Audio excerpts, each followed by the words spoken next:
Alguns autores simplesmente não parecem ter nenhum compromisso com o prazer ou com o encantamento ou com o envolvimento do seu leitor. É uma realidade para nós, às vezes um pouco difícil de digerir, que alguns escritores simplesmente não se importam. Se você vai ter uma experiência, você leitor vai ter uma experiência envolvente, se você vai ter uma experiência transformadora. Alguns escritores simplesmente não se importam. Eles não estão nem aí. Eles escrevem quase que para eles mesmos, no sentido de que há uma indiferença quanto à experiência de leitura ah, daquele que vai absorver a obra, que é o leitor, que é o público daquele escritor. Então, Graciliano Ramos, em Memórias do Cárcere, me parece esse tipo de escritor. Na verdade, se você olhar para a obra do Graciliano, São Bernardo, Angústia, Vidas Secas, você vai perceber que ele realmente não tinha essa preocupação em escrever uma literatura agradável, uma literatura que, ao mesmo tempo que faz denúncias, que retrata a realidade, também é uma leitura que traz algum tipo de comoção, de algum tipo de engajamento emocional da parte do leitor. Se você, em algum momento, você se envolve se você cria uma empatia pela escrita do Graciliano, se você cria uma empatia pelas personagens do Graciliano, é muito mais por causa de você do que porque o autor queria manipular as suas emoções. Tem um lado positivo para isso? Claro. A gente não gosta de se sentir manipulado excessivamente por um escritor. Quando o autor começa a ser muito prolixo, cheio de adjetivos, muito dramático, a gente já começa a sentir, pô, esse cara está tentando me manipular, ele está tentando fazer eu chorar. Eu tô vendo que ele está fazendo isso. Então, ok, nesse ponto, Graciliano tem o seu valor, obviamente, por não fazer isso, por ser extremamente direto, reto e seco como seu leitor. Por outro lado, é como você conversar com alguém que parece que não quer conversar com você. Pelo menos foi isso que eu senti lendo Memórias do Cárcere, que é o nosso livro de hoje. Estava ouvindo uma história da vida de uma pessoa, da injustiça que uma pessoa sofreu, da prisão que ele viveu durante 9 meses, mas que ele estava um tanto mal-humorado, um pouco desgostoso de ter que contar aquela história. Né? Não estou dizendo que era essa a intenção do autor, mas foi como eu me senti. Então, de muitas maneiras, gente, não é uma leitura, não é uma leitura que você possa gostar, né? Quer dizer, pode ser que você goste, né? Mas eu, Marina, é uma leitura que me causou mal, me fez mal, me fez mal. Eu ainda lembro, eu lembro do Vidas Secas de como eu me senti mal enquanto eu li aquele livro. E de como eu senti que no final eu aprendi muito pouco sobre a alma humana. Eu aprendi sobre as desgraças humanas, sobre as misérias humanas. Mas aquilo que faz a gente transcender essas misérias, eu não aprendi em Vidas Secas.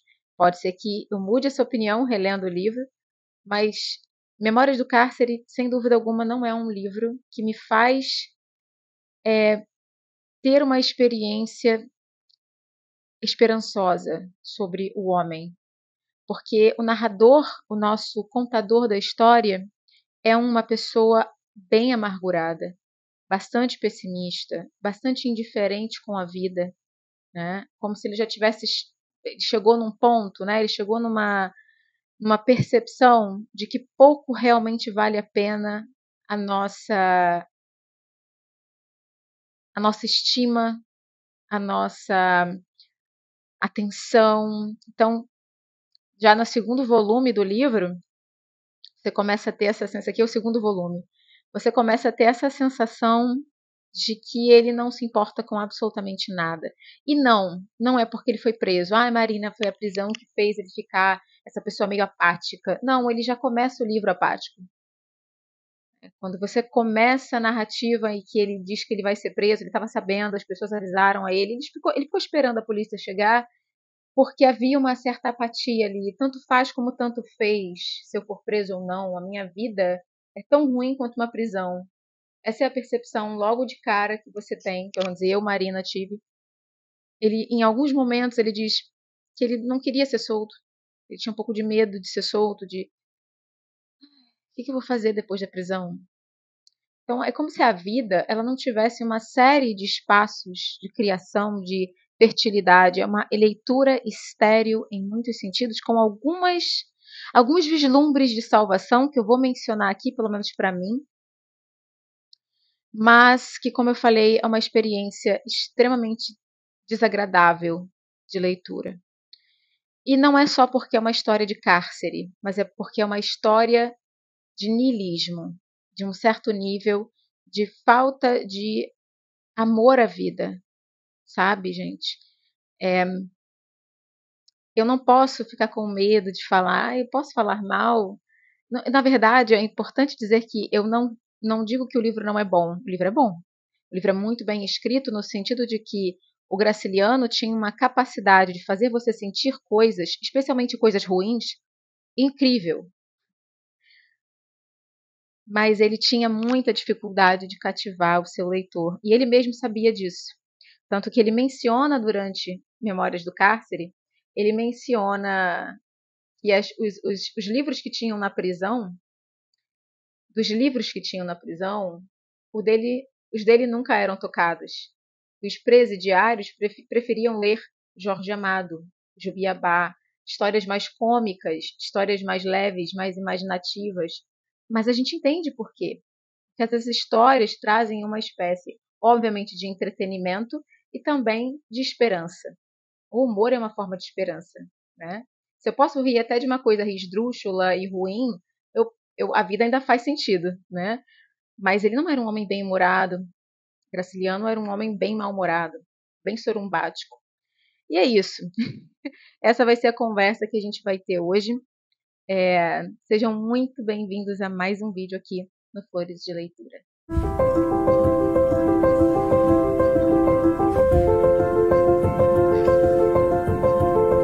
Memórias do Cárcere é o que a gente pode chamar de um clássico da literatura denúncia brasileira. É uma obra de não ficção que narra as memórias, como já diz o título, narra a vivência particular e individual do Graciliano Ramos, um grande escritor que já era um grande escritor à época em que ele foi preso, em 1936. Ele já tinha publicado Angústia, por exemplo. Ele ainda não tinha escrito Vidas Secas, então ele ainda não era o escritor de Vidas Secas que se tornou a sua obra-prima, mas ele já tinha um nome, e ele é preso durante essa ditadura Vargas, durante a ditadura Vargas de 1936, segundo alguns, porque ele tinha um envolvimento com a intentona comunista. Graciliano Ramos foi preso e nem foi julgado. Ele vai ficar 9 meses preso. E ele vai passar por alguns tipos de encarceramento. No início é uma prisão meia-boca, onde ele vai conhecer o Capitão Lobo, que para mim é a figura mais interessante desse livro, e eu já vou explicar por quê. O Graciliano me parecia uma pessoa muito humilde, e humilde nesse sentido de não se colocar em primeiro lugar, assim, como protagonista.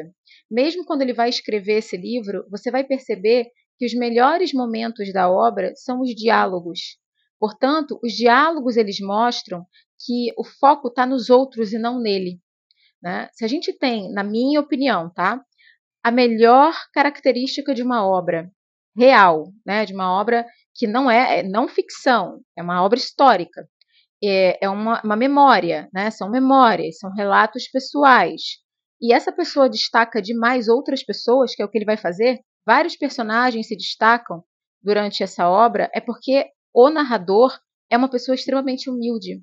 Ele não se colocou como protagonista nem da sua própria jornada ali. Ele põe sempre um foco nos diálogos e nas pessoas com quem ele interagiu durante esses meses de prisão. E ele vai sair dessa prisão meia boca, ele vai fazer uma viagem que é um trajeto, gente, é até difícil para mim explicar assim o mal-estar que eu senti durante essa viagem de Manaus para o Rio de Janeiro. Ele vai sair de uma prisão em Manaus para uma prisão aqui no Rio, e depois, já no Rio, ele vai passar para uma outra prisão, que era, eles chamavam de colônia correcional. Acho que é isso, gente, porque é muita informação, eu vou até olhar aqui. É isso mesmo, colônia correcional. Está na terceira parte do livro. Então, assim, você tem nessa colônia correcional um lugar que parece um campo de concentração na forma como ele descreve para você. Quando ele chega lá, o capitão, que é o responsável pelo presídio, ele já diz assim: olha, vocês vieram aqui para morrer. Então ele já é avisado de que dali ele não vai sair vivo. E, gente, nesse lugar ele vai passar por cada teste psicológico, porque eles ficavam, de certa forma, torturando as pessoas. Vamos dizer assim: hoje eu te dou maçã. E aí você vai achar que amanhã vai ter maçã de novo, mas amanhã não tem nada para comer. Ou tem uma sopa podre. Eu acostumo você a coisas, depois eu tiro ela. São técnicas de tortura, são técnicas de submeter alguém psicologicamente, destruir a individualidade de alguém, a força de sobrevivência de alguém. Eles passam por isso nessa colônia correcional, ele passa por isso. Então, assim, é muito difícil de você ler, porque para qualquer escritor já seria difícil de passar esse conteúdo de uma forma que o leitor tenha alguma coisa a tirar de sublime, de transformador.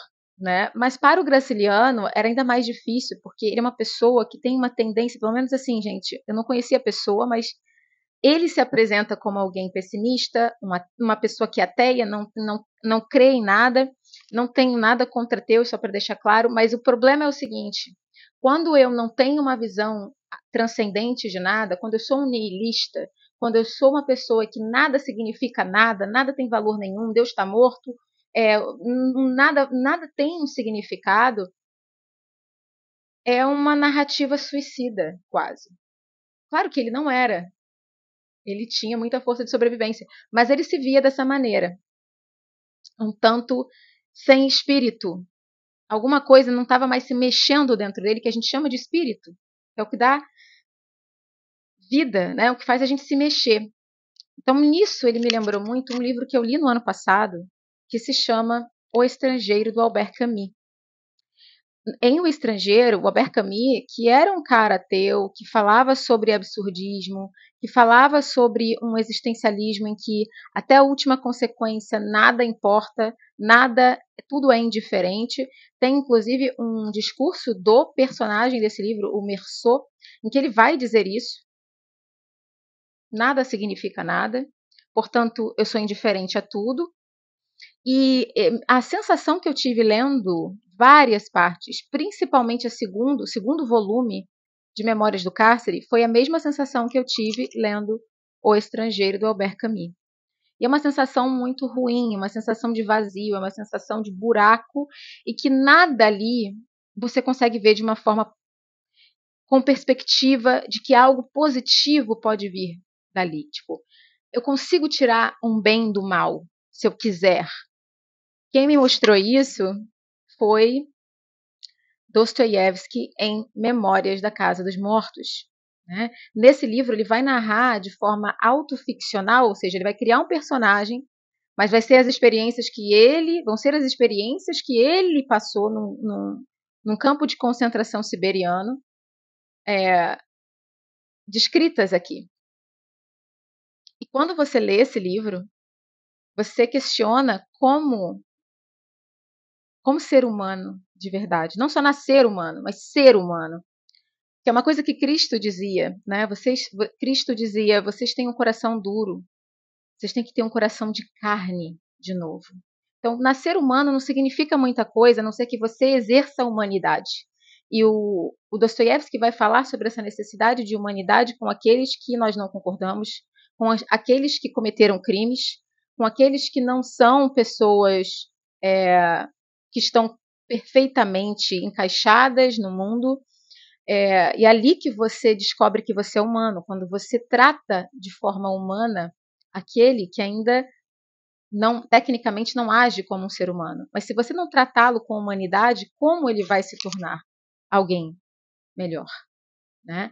Então, quando você lê esse livro aqui, você tira coisas boas de um momento terrível, que é essa visão que Dostoiévski sempre vai trazer nas suas obras de esperança, que é o que nosso Graciliano não consegue ter em momento nenhum desse livro.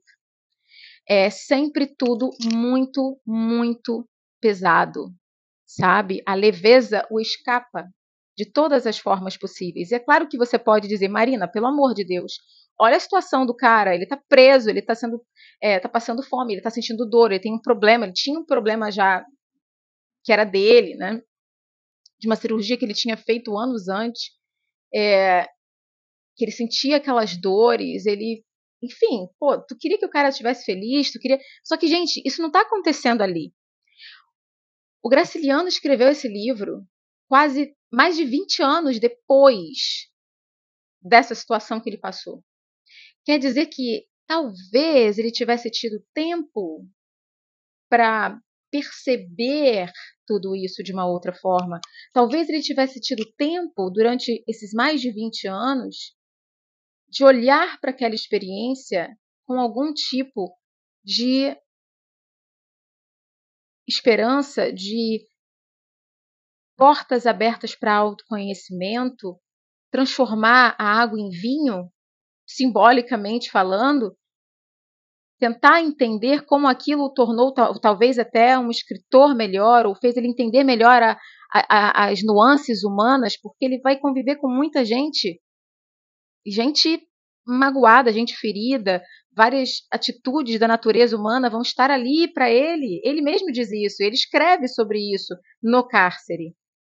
Então, por que mais de 20 anos depois ele ainda não consegue trazer para o seu leitor uma mensagem, alguma coisa boa você tirar deste livro, que não seja só, é um relato histórico.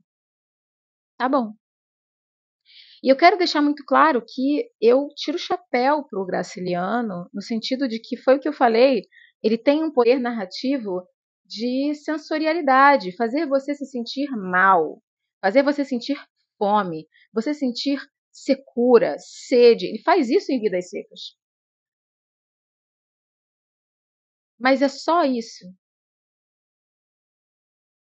Eu só consigo fazer você se sentir mal. Então, para um leitor, é uma experiência que você não termina esse livro se sentindo melhor como ser humano. E eu volto a dizer, não é que o livro é ruim. Ele faz o que ele propõe, é uma obra de não ficção. Ele está ali para contar os meses de cárcere dele nesses tipos de presídios diferentes, lidando com bandidos, lidando com militares, lidando com um país ditatorial, né? Com a injustiça. Mas há algo mais que eu espero dos livros que eu leio. O momento mais edificante e que eu confesso que foi talvez o mais bonito desse livro, para mim, é quando ele conversa, é a relação que ele estabelece com o Capitão Lobo, que é o primeiro algoz que ele tem, de certa forma, né? É o primeiro regulador, é a primeira força autoritária com a qual ele se confronta, né? Lá ainda no seu primeiro cárcere, né? Porque aqui ele vai passar por no mínimo 3 cárceres diferentes, assim, se eu pensar aqui, 4, né?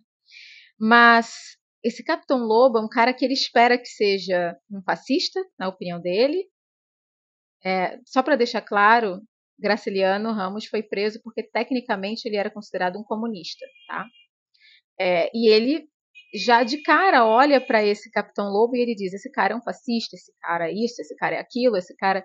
E o rapaz vai mostrando para ele que ele era tudo menos aquilo que ele esperava que ele fosse. Não, ele não era fascista. Ele não acreditava no fascismo. Não, ele não era uma pessoa autoritária.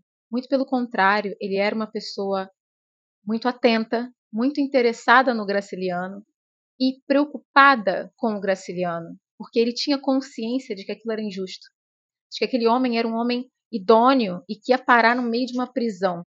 Ele oferece ao Graciliano, quando o Graciliano está indo embora para o Rio de Janeiro, nessa travessia que é o momento talvez mais, é um dos momentos mais enojantes, porque as pessoas ficam presas em um navio, mas elas estão numa situação de sujeira, num lugar onde elas têm que urinar e defecar no mesmo espaço onde elas estão. É difícil de falar. Mas o Capitão Lobo sabe o que ele vai passar. E sabe que talvez seja difícil para ele mais à frente conseguir um trabalho ou ganhar dinheiro.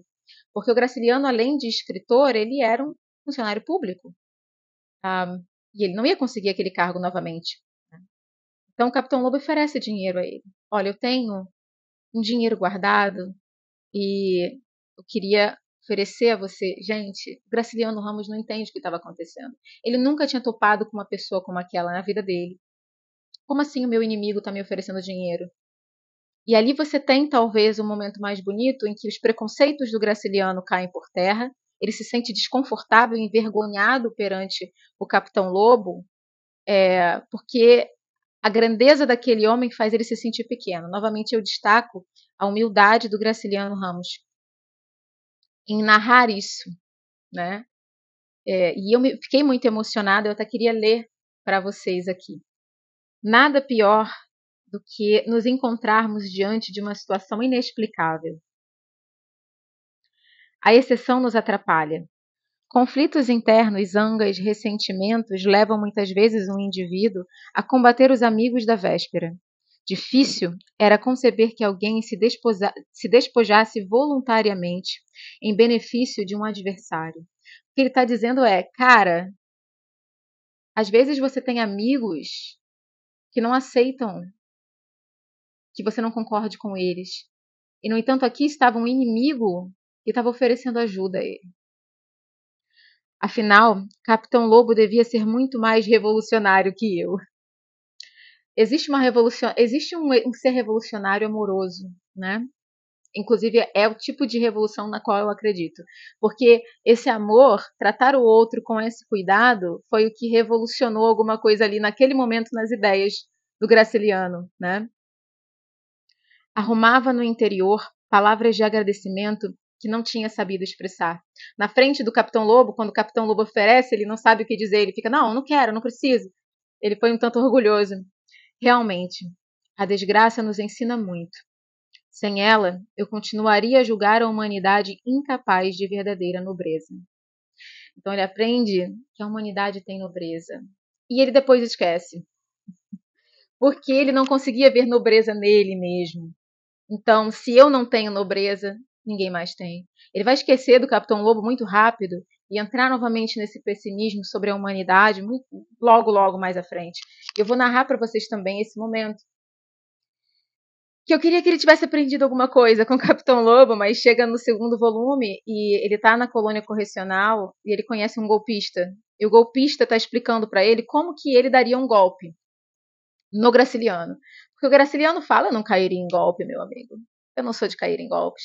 E aí o golpista fala, não, mas eu ia tirar uma mira de você e eu ia atrair você através da sua ambição ou através de você fazer bem para uma velhinha. Eu ia dizer que tem uma velhinha passando mal. O cara vai contar uma história de como é que ele daria uma banda no Graciliano e usaria a humanidade e a bondade do Graciliano contra ele para dar um golpe financeiro nele. Olha a resposta do Graciliano para esse cara. Há um erro fundamental na sua exposição. Você é um artista, reconheço, mas a sua psicologia agora falhou. Não me seria possível acompanhá-lo ao escritório do bacharel? Vivo sempre ocupado e as ocupações dos outros não me interessam. Nada me desviaria do meu caminho para resolver as dificuldades de um transeunte. Se alguém me pedir uma informação, respondo, e não saio do lugar. Além disso, os dois sentimentos a que você se referiu são fracos em mim. Não chegam a perturbar o juízo. Cobiça, para bem dizer, não tenho. A sua letra de 10 contos me deixaria em completa indiferença. E as velhas doentes não me inspiram compaixão muito grande. O fim das velhas doentes é a morte. Não tenho meio de evitar isso. Há desgraças em toda a parte. É absurdo condoer-me de uma criatura invisível que um desconhecido menciona. Aí você vê, assim, essa indiferença, sabe? Que ele acreditava que ele era. É isso. A gente sente ali. É engraçado porque tem uma frase do Carpo, do Otto Maria Carpo, sobre esse livro, que eu acho que tem tudo a ver. Não sobre esse livro, mas sobre o Graciliano. Ele dizia que dentre os escritores pessimistas da literatura brasileira pessimista, Graciliano era o mais pessimista. E é verdade. Se o pessimismo é uma espécie de percepção de vida no qual a gente está sempre olhando as coisas pela deficiência delas, pela falta, realmente. Inclusive, a maneira como o Graciliano via o trabalho, a obra dele. Quando um cara pega lá, no primeiro cárcere dele, na primeira prisão que ele esteve, o cara pega um livro dele para ler e ele fala: "Ei, cara, solta isso, larga isso, lê isso não, que isso daí é uma porcaria." Ele tinha uma insegurança enorme em relação ao talento e ao trabalho dele. Então, há essa percepção de vida pessimista, de falta, de insegurança, de medo, mas ao mesmo tempo ele tem uma resiliência muito forte, tanto que ele sobrevive a tudo isso, psicologicamente, eu quero dizer. É um livro que me foi muito difícil de digerir, porque ele é contraditório, ao mesmo tempo que eu admiro algumas coisas, em geral é uma leitura penosa, penosa, dolorosa, que não traz no final nenhuma sensação de edificação, né? E eu sei que não é o propósito do livro. Eu volto a dizer, gente, estudantes de literatura, professores, eu não estou dizendo que eu espero isso, mas como leitora, eu gostaria de terminar de ler um livro me sentindo mais esperançosa, com os olhos não cor-de-rosa, mas mais generosos. O livro não é generoso. Ele não traz uma percepção para a gente que quando você termina de sentimentos edificantes de generosidade e esperança. O Graciliano morre antes de finalizar, portanto ficou faltando um capítulo e era justamente o capítulo da liberdade dele. Então imaginem que você leu esse livro inteiro e você passou por tudo esperando que ele fosse liberto. A gente sabe que ele ficou 9 meses preso e que depois ele viveu mais de 20 anos solto, né? Ainda foi lá escrever Vidas Secas, sua grande obra. Mas ao mesmo tempo, quando você está lendo, você esquece disso. A única coisa que você quer é que esse narrador, por mais insuportável, chato, mal-humorado, agressivo, agressivo não, mas sorumbático, passivo-agressivo que ele seja, você quer que ele sobreviva e que ele saia livre. E no final isso não acontece. Então a sensação que você tem é que ele continua no cárcere, que ele nunca saiu de lá, se você só leu o livro. Então, o último texto é o texto do filho explicando por que não tem o último capítulo. Porque ele ficou enrolando. Ele não queria escrever. De certa maneira, eu não sei nem se ele queria publicar. Em termos narrativos, não é um livro perfeito. É um livro onde a gente tem um excesso de descrições. O segundo volume, que na verdade são 4 livros, né? Eram 4 livros. Então, os 2 volumes têm 2 livros. Esse segundo volume seriam 2 livros. São os últimos 2 livros da trajetória de cárcere dele. Esse aqui é muito, muito arrastado, desnecessariamente arrastado. Ele repete coisas, enfim, poderia ter pelo menos menos 200 páginas aqui, na minha opinião. Então, o ritmo é um problema desse livro. Se você for olhar de forma crítica, o ritmo é um problema aqui. Mas os diálogos são excelentes. Tem um vídeo muito interessante com uma professora, eu não vou me lembrar o nome dela. Eu anotei. Professora Fabiana Carelli. É um vídeo do Literatura Fundamental. Eu vou deixar para vocês o link aqui abaixo, porque eu acho fundamental assistir a professora falando sobre Memórias do Cárcere, e ela até vai contar que esse livro não foi um livro desejado. Os amigos comunistas do Partido Comunista do Graciliano não eram a favor dessa publicação, porque Stalin tinha escrito, né, tinha dito que toda a literatura tinha que ser apenas coletiva. Você não podia falar da vida do indivíduo. Tinha que ser sempre coletivista, o que faz sentido, né? Se você pensar no que é o comunismo, que é uma doutrina e uma ideologia coletivista, faz sentido que ele não quisesse que as pessoas falassem da sua individualidade. Mas aqui tudo é sobre a sua individualidade. É tudo sobre a trajetória individual de uma pessoa. Então, os amigos comunistas não eram muito a favor. E nesse ponto, parabéns para o Graciliano por não se submeter ao coletivo, né, a fazer o que ele queria, que era escrever a experiência individual dele. Porque eu acho que no âmago do Graciliano tem essa percepção de que o homem nasce sozinho e que o homem passa todas as experiências sozinho, solitário, dentro de si próprio. E que não tem como você compartilhar esses sentimentos. Você nasce sozinho, você sofre sozinho, você morre sozinho. É uma sensação, né? É um pouco triste, mas eu acho que tem a ver com a percepção de vida do Graciliano, que também vai esbarrar aqui com a Berkami e com essa ideia do niilismo, na minha opinião. Ok? Então, gente, é isso. Não sei se tenho mais nada a dizer, a não ser que foi um livro difícil de ser lido por mim. Eu fiquei um pouco de medo de reler Vidas Secas agora, mas eu quero terminar dizendo que Graciliano era um grande contador das misérias humanas e que a gente precisa ver. As misérias não podem ser escondidas porque elas nos trazem sentimentos ruins. Então, parabéns a ele por nos mostrar aquilo que a gente não quer ver, mas ao mesmo tempo, não sei como ele poderia ser um escritor que tocaria o meu coração, que sou uma criatura mais sensível.